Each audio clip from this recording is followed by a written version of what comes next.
December 21 വിശുദ്ധ Peter കാനീസിയസ്, പുരോഹിതനും ഡോക്ടറും ജർമ്മനിയിലെ കത്തോലിക്ക പ്രസ്സിൻ്റെ രക്ഷാധികാരിയും മതബോധന ഗ്രന്ഥങ്ങളുടെ എഴുത്തുകാരനുമാണ്.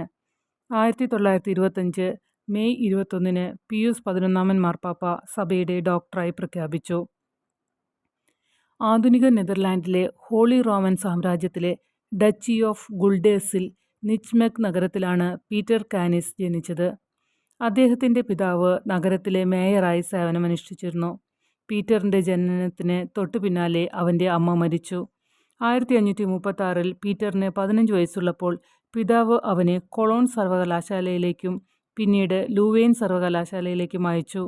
അവിടെ അദ്ദേഹം കല, സിവിൽ, കാനോൻ നിയമങ്ങൾ, ദൈവശാസ്ത്രം എന്നിവ പഠിച്ചു. സെയിൻറ്റ് ബാർബറയിലെ കാർത്തൂസിയൻ സന്യാസിമാരുടെ കൊളോൺ ചാർട്ടർ ഹൗസ് പീറ്റർ പതിവായി സന്ദർശിച്ചിരുന്നു. പ്രൊട്ടസ്റ്റന്റ് നവീകരണത്തിൻ്റെ ഫലമായി ജർമ്മനിയുടെ ഭൂരിഭാഗവും പ്രക്ഷുബ്ധമായെങ്കിലും കൊളോൺ ചാർട്ടർ ഹൗസ് ഉറച്ച കത്തോലിക്കരായി തുടർന്നു. വ്യക്തിപരമായ പരിവർത്തനം, വിശ്വാസത്തിൻ്റെ ആന്തരികവൽക്കരണം, ക്രിസ്തുവിൻ്റെ ജീവിതത്തെക്കുറിച്ചുള്ള പ്രാർത്ഥനാപൂർവമായ ധ്യാനം, ലാളിത്യം, വിനയം എന്നിവയ്ക്ക് ഊന്നൽ നൽകുന്ന ഡിവോട്ടിയോ മൊഡേർണ എന്നറിയപ്പെടുന്ന ഒരു ആത്മീയത പീറ്റർ സന്യാസിമാരിൽ നിന്നും പ്രത്യേകം പഠിച്ചു. ഈ ആത്മീയത പത്രോസിൻ്റെ ജീവിതത്തിൻ്റെയും ഭാവി ശുശ്രൂഷയുടെയും നിർവചിക്കുന്ന സ്വഭാവമായി മാറി. 1540 19-ാം വയസ്സിൽ പീറ്റർ തൻ്റെ മാസ്റ്റർ ബിരുദം നേടി. ഒരു ധനികയായ കുലീനയായ സ്ത്രീയെ വിവാഹം കഴിക്കാൻ അവൻ്റെ പിതാവ് ആഗ്രഹിച്ചു. എന്നാൽ പീറ്ററിൻ്റെ ആഴമേറിയ വിശ്വാസം അവനെ ബ്രഹ്മചര്യ ജീവിതത്തിലേക്ക്, വ്യക്തിപരമായി പ്രതിബദ്ധതയിലേക്ക് നയിച്ചു. അതേ വർഷം ഭാവി വിശുദ്ധരായ ലയോളയിലെ Ignatius, Francis Xavier, Peter Faber എന്നിവരും മറ്റ് 4 പേരും ചേർന്ന് സൊസൈറ്റി ഓഫ് ജീസസ് അഥവാ ജെസ്യൂട്ട് ആയി മാറാൻ തുടങ്ങി. അടുത്ത 2 ദശകങ്ങളിൽ ജെസ്യൂട്ടുകൾ ഏകദേശം 1000 അംഗങ്ങളായി വളർന്നു. ഏകദേശം 35ഓളം സ്കൂളുകൾ സ്ഥാപിക്കുകയും ക്രിസ്ത്യൻ ഇതര പ്രദേശങ്ങളിലേക്ക് മിഷണറിമാരായി മാറുകയും ചെയ്തു. കത്തോലിക്ക സഭയുടെ ശക്തമായ സംരക്ഷകരായി തീർന്ന കത്തോലിക്ക പ്രതി നവീകരണത്തിലും ജെസ്യൂട്ടുകൾ ഒരു പ്രധാന പങ്കുവഹിച്ചു. 1543 ലയോളിലെ ഫാദർ ഇഗ്നേഷ്യസ് എഴുതിയ ആത്മീയ വ്യായാമങ്ങൾ ഉപയോഗിച്ച് പുതിയ ജെസ്യൂട്ട് ഫാദർ പീറ്റർ ഫേബറുമായി പീറ്റർ 30 ദിവസത്തെ വിശ്രമം നടത്തി. ആത്മീയ വ്യായാമങ്ങളുടെ പ്രാഥമിക ലക്ഷ്യങ്ങൾ വ്യക്തിപരമായ പരിവർത്തനവും ദൈവഹിതത്തിൻ്റെ വിവേചനവുമാണ്. ഒരു വ്യക്തിയെ ഒരു പ്രധാന ജീവിത തീരുമാനത്തിലും എത്തിച്ചേരാൻ സഹായിക്കുന്നതിനാണ് അവ പ്രത്യേകം രൂപകൽപ്പന ചെയ്തിരിക്കുന്നത്. തൻ്റെ 30 ദിവസത്തെ പിൻവാങ്ങൽ പൂർത്തിയായപ്പോൾ പീറ്റർ കാനീസ് ഈശോ സഭയിൽ പ്രവേശിക്കാനുള്ള ആഹ്വാനം തിരിച്ചറിഞ്ഞു. ഏതാണ്ട് ആ സമയത്താണ് പീറ്റർ തൻ്റെ പേരിൻ്റെ ലാറ്റിൻ രൂപത്തിലുള്ള പീറ്റർ കാനീസിയസ് ഉപയോഗിക്കാൻ തുടങ്ങിയത്. 1545 പരിശുദ്ധ പിതാവ് ട്രെൻറ്റ് കൗൺസിൽ ആരംഭിച്ചു. അത് കത്തോലിക്ക കൗണ്ടർ നവീകരണത്തിന് ദൈവശാസ്ത്രപരമായ അടിത്തറയിടാൻ സഹായിച്ചു. പ്രൊട്ടസ്റ്റന്റ് നവീകരണത്തിൻ്റെ ഫലമായി ആക്രമണത്തിനിരയായ കത്തോലിക്ക സിദ്ധാന്തങ്ങൾ കൗൺസിൽ വ്യക്തമാക്കുകയും സഭയ്ക്കുള്ളിൽ വളരെ ആവശ്യമായ വിവിധ പരിഷ്കാരങ്ങൾ നടപ്പിലാക്കുകയും ചെയ്തു. ട്രെൻറ്റ് കൗൺസിൽ 1563 വരെ സെഷനുകൾ തുടർന്നു. 1546 പീറ്റർ കാനീസിയസ് ഒരു വൈദികനായി അഭിഷിക്തനായി. 1548 പീറ്റർ ഉപരിപഠനത്തിനായി ഫാദർ ഇഗ്നേഷ്യസിനൊപ്പം റോമിലേക്ക് പോയി. അടുത്ത വർഷം സിസിലിയിലേക്കും അയച്ചു. അവിടെ അദ്ദേഹം മെസ്സീന കോളേജിൽ പ്രസംഗിക്കുകയും എളിമയുള്ള ഗാർഹിക ചുമതലകൾ നിർവഹിക്കുകയും ചെയ്തു. 1549 അദ്ദേഹം ഡോക്ടറൽ ബിരുദം നേടി. ഒരു ജെസ്യൂട്ട് എന്ന നിലയിൽ തൻ്റെ അവസാന തൊഴിൽ ചെയ്തു. പൂർണ്ണമായി അവകാശപ്പെട്ട് കത്തോലിക്ക സിദ്ധാന്തത്തിൽ നന്നായി പരിശീലനം നേടിയ വ്യക്തിപരമായ പ്രാർത്ഥനയുടെയും ഭക്തിയുടെയും ജീവിതത്തിലൂടെ ക്രിസ്തുവിനോട് അടുത്ത് ഐക്യപ്പെട്ട ഫാദർ പീറ്റർ കാനീഷ്യസ് തൻ്റെ ജീവിത ദൗത്യത്തിന് തയ്യാറായി.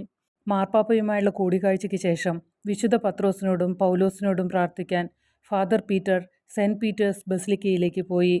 പരിശുദ്ധ പിതാവിൽ നിന്ന് തനിക്ക് ലഭിച്ച അപ്പസ്തോലിക അനുഗ്രഹം ശാശ്വതമാക്കണമെന്ന് അവരോട് ആവശ്യപ്പെട്ടു.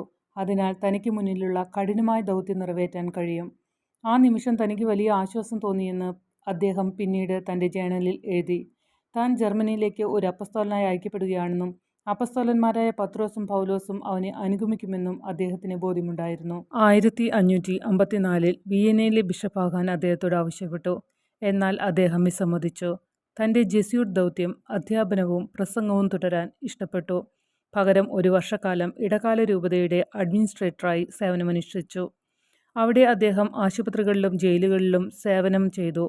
അജപാല പ്രവർത്തനങ്ങളിൽ ഏർപ്പെട്ടുകൊണ്ട് ക്രിസ്തുവിനോട് ജനങ്ങളോടുമുള്ള തൻ്റെ ആത്മാർത്ഥ സ്നേഹം തുടർന്നു. അവിടെ വെച്ചാണ് അദ്ദേഹം പേന എടുത്ത് തൻ്റെ സ്വാധീനമുള്ള ജർമ്മൻ മതബോധന ഗ്രന്ഥം എഴുതാൻ തുടങ്ങിയത്. 3 വാല്യങ്ങളുള്ള ഈ കാറ്റഗിസം 3 വ്യത്യസ്ത ഗ്രൂപ്പുകൾക്കായി എഴുതിയതാണ്. ദൈവശാസ്ത്ര വിദ്യാർത്ഥികൾ, വിദ്യാസമ്പന്നരായ മുതിർന്ന യുവാക്കൾ, പ്രാരംഭ നിർദ്ദേശം ആവശ്യമുള്ള യുവാക്കൾ. ചോദ്യോത്തര ഫോർമാറ്റ് ഉപയോഗിച്ച് അദ്ദേഹം വ്യക്തവും സംക്ഷിപ്തവും താഴേക്കുള്ളതുമായ രീതിയിൽ എഴുതി. വിശ്വാസം ഉപേക്ഷിച്ചവർ പലപ്പോഴും അജ്ഞത കൊണ്ടാണ് അങ്ങനെ ചെയ്യുന്നത്, അല്ലാതെ ദുരുദ്ദേശം കൊണ്ടല്ല എന്നായിരുന്നു ഫാദർ പീറ്ററിൻ്റെ ആഴത്തിലുള്ള ബോധ്യങ്ങളിലൊന്ന്. അവരുടെ ചോദ്യങ്ങൾക്ക് ദയയോടും വ്യക്തതയോടും ഉത്തരം ലഭിച്ചാൽ യഥാർത്ഥ വിശ്വാസം ഒരിക്കൽ കൂടി അംഗീകരിക്കപ്പെടുമെന്ന് അദ്ദേഹം വിശ്വസിച്ചു. 1927 ജനിച്ച ജർമ്മൻകാരൻ ബെനഡിക്ട് 16 മാർപ്പാപ്പ ഈ മതബോധനങ്ങളെക്കുറിച്ച് പറഞ്ഞു. അതിനാൽ ഇപ്പോഴും ജർമ്മനിയിലെ എൻ്റെ പിതാവിൻ്റെ തലമുറയിലുള്ള ആളുകൾ മതബോധനത്തെ കേവലം കാനീസിയസ് എന്ന് വിളിക്കുന്നു. അദ്ദേഹം നൂറ്റാണ്ടുകളായി ജർമ്മനിയിലെ മതബോധനവാദിയായിരുന്നു. വിയന്നയിൽ താമസിച്ച ശേഷം ഫാദർ പീറ്റർ വിശ്രമമില്ലാതെ ജോലി ചെയ്തു. അദ്ദേഹം 1556 പ്രാഗ് കോളേജ് സ്ഥാപിച്ചു. വടക്കൻ ജർമ്മനിയിലെ ജെസ്യൂട്ടുകളുടെ ആദ്യത്തെ സുപ്പീരിയറായി സേവനമനുഷ്ഠിച്ചു. ജെസ്യൂട്ട് കമ്മ്യൂണിറ്റികളുടെയും കോളേജുകളുടെയും ഒരു ശൃംഖല ഏകോപിപ്പിച്ചു. നയതന്ത്ര ദൗത്യങ്ങൾ ഏൽപ്പിച്ചു. ട്രെൻറ്റ് കൗൺസിലിലേക്ക് സംഭാവനകൾ തുടർന്നു. 1580 അദ്ദേഹം സ്വിറ്റ്സർലൻഡിലെ ഫ്രിബർഗിലേക്ക് താമസം മാറി. അവിടെ തൻ്റെ ജീവിതത്തിൻ്റെ അവസാന 17 വർഷം പ്രസംഗത്തിലും എഴുത്തിലും ചെലവഴിച്ചു. ഭക്തിഗാനങ്ങൾ, ദൈവശാസ്ത്ര വ്യാഖ്യാനങ്ങൾ, ആത്മീയ ഗ്രന്ഥങ്ങൾ, ക്ഷമാപണ കൃതികൾ, വിദ്യാഭ്യാസ ഗൈഡുകൾ, ലാറ്റിൻ ഗ്രന്ഥങ്ങളുടെ ജർമ്മനിയിലേക്കുള്ള വിവർത്തനം എന്നിവയാൽ ജർമ്മനിയിൽ നിറഞ്ഞുനിന്ന അദ്ദേഹത്തിൻ്റെ രചനകൾ വളരെ വലുതായിരുന്നു. അദ്ദേഹത്തിൻ്റെ മരണത്തിന് 300 വർഷങ്ങൾക്ക് ശേഷം ലിയോ 13 മാർപ്പാപ്പ അദ്ദേഹത്തെ ജർമ്മനിയുടെ 2ാമത്തെ അപ്പസ്തോലനായി വിശുദ്ധ ബോണിബസിന് ശേഷം പ്രഖ്യാപിച്ചു.